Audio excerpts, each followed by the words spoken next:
Continuamos en La Venganza Será Terrible. Estamos por AM750 en esta modalidad de transmisión remota, cada uno desde su casa, cumpliendo la cuarentena obligatoria. La historia que contaremos hoy tuvo lugar allá por el año 328 a.C., cuando Alejandro Magno, Alejandro de Macedonia, avanzaba con sus tropas por el Asia Central, más precisamente por las regiones de Bactriana, lo que hoy es parte de Afganistán, Uzbekistán y Tayikistán. Los escuderos de Alejandro, entre cuyos servicios al monarca figuraba el de proporcionarle caballos de recambio en el campo de batalla. Mire qué laburo. Eran todos hijos adolescentes de los aristócratas macedonios. Estos escuderos eran 80 y tantos, se turnaban en grupos de a 6 para las guardias. Por las noches vigilaban los aposentos o las tiendas de campaña de Alejandro. A diferencia de los príncipes medievales, que solamente enseñaban a sus escuderos buenas maneras y a combatir, Alejandro hacía educar a los suyos, incluso cuando estaba de campaña. Su formación, la educación de los escuderos, estaba a cargo de Calístenes. Este hombre era sobrino nieto de Aristóteles, que lo había recomendado para el puesto de educador de los escuderos y como archivero real. En realidad Aristóteles tenía banca en la corte macedónica porque había sido el mentor, el maestro de Alejandro en su infancia. Así que tenía banca. Entonces lo recomendó al sobrino nieto y dije, che, aquí tengo este Calístenes, ponelo de algo. Calístenes había escrito una historia de Grecia que duraba justamente hasta los días del ascenso de Filipo de Macedonia, el papá de Alejandro, al trono. Después del asesinato de Filipo, Calístenes fue recomendado por Aristóteles, como hemos dicho, para ser también el historiador personal de Alejandro durante su campaña contra el imperio persa. Pero no sobrevivió ni una sola línea de todas sus obras. Calístenes odiaba todo lo que estaba por fuera del mundo griego. Estaba convencido de que los persas eran bárbaros, corruptos y destructivos, y que la correcta misión de Alejandro debía consistir en la conquista y la venganza. Pero Calístenes debió padecer un comportamiento que, aunque imperial, él no esperaba por parte de Alejandro. Parece que Alejandro recibía como invitados de honor a los sabios persas, que tuvo como amantes a mujeres orientales y hasta algún eunuco del rey Darío, Darayagua. El espanto de Calístenes creció cuando vio que Alejandro empezó a vestir ropas persas, y más aún cuando durante la toma de Sogdiana, que era una antigua provincia de los persas, Alejandro se enamoró de la hermosa princesa Roxana y se casó con ella.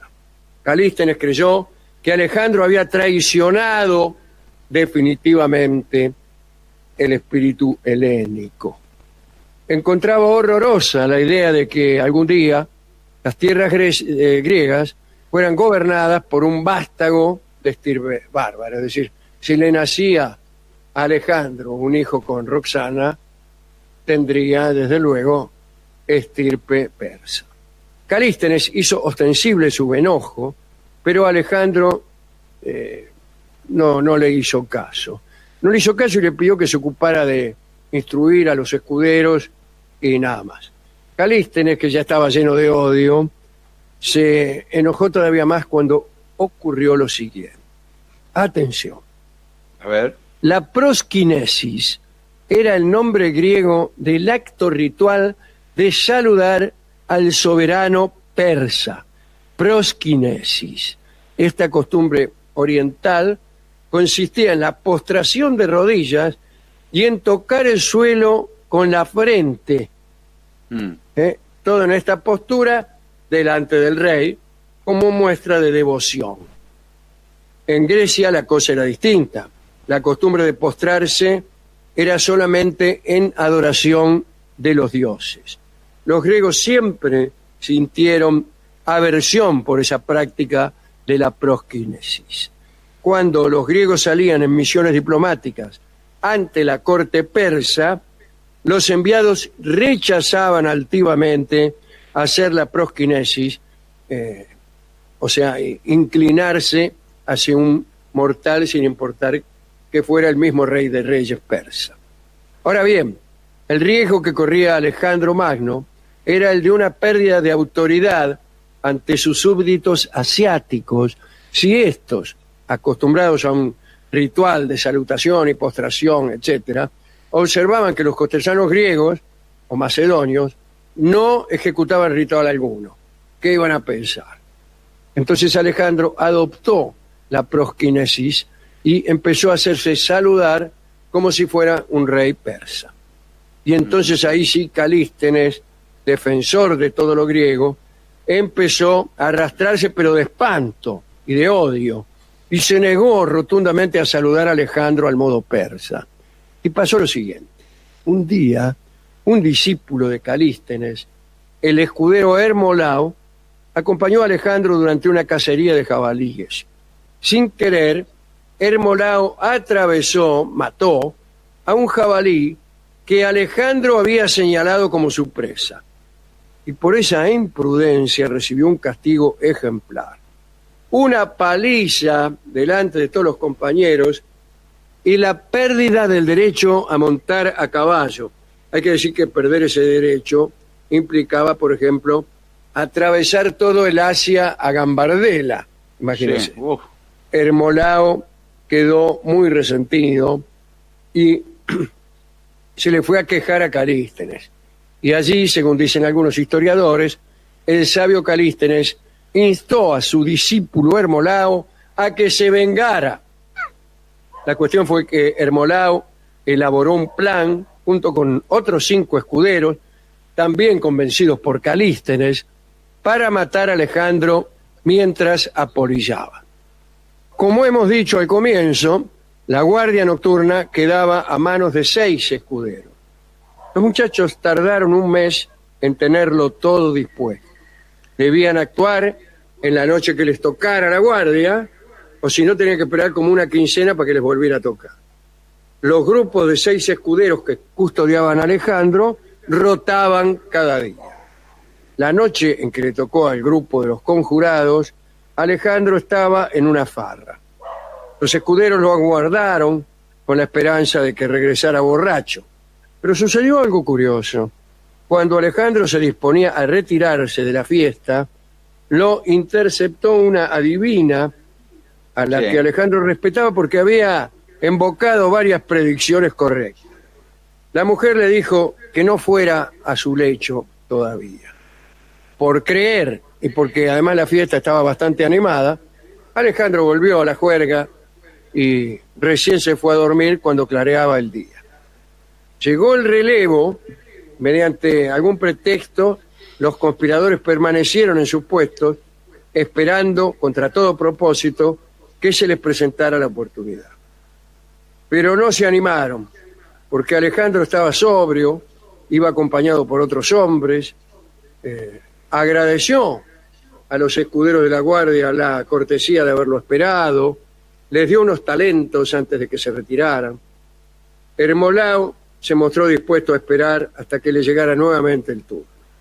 Pero otro escudero, incómodo con la situación, batió todo. Confesó el secreto a un funcionario de Alejandro. Y cuando Alejandro se enteró, perdonó al alcahuete y ordenó que los demás fueran arrestados. En su condición de macedonios, fueron juzgados por la asamblea y la condena consistió en la muerte por lapidación.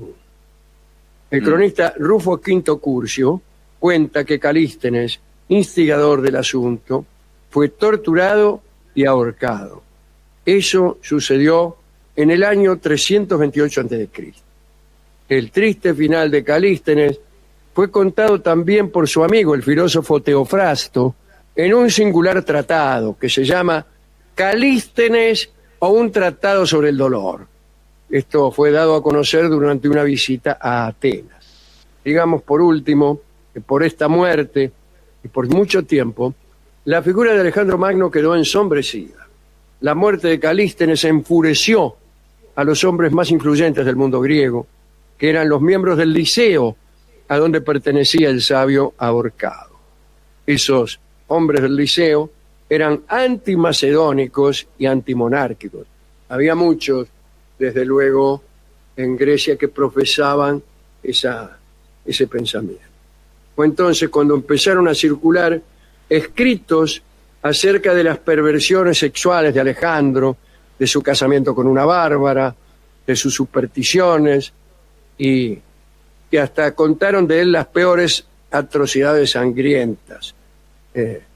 Incluso menoscabaron sus operaciones militares y sus genialidades de estratega.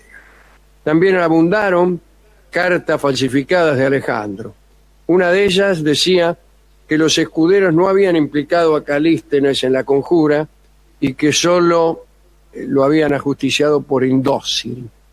Recién en tiempos medievales, en los que se realzaron algunas figuras heroicas paganas, volvió a hablarse de Alejandro Magno sin esta historia maldita. Eso es todo lo que queríamos contar, el famoso incidente de la prosquínesis en Bactriana. ¿Con qué canción podríamos ilustrar un tema cuyo título se lea La prosquínesis en Bactriana? No hay un tema con ese Es muy nombre, difícil. pero- Claro. Es muy difícil. A mí, sinceramente, no se me ocurre mucho. Vamos a escuchar, en atención a la época en que Alejandro empezó a vestirse como un persa, es decir, como Sí. un lechuguino, el tango que se llama precisamente Dandy, en la breve versión pianística de Lucio de Mare, su autor.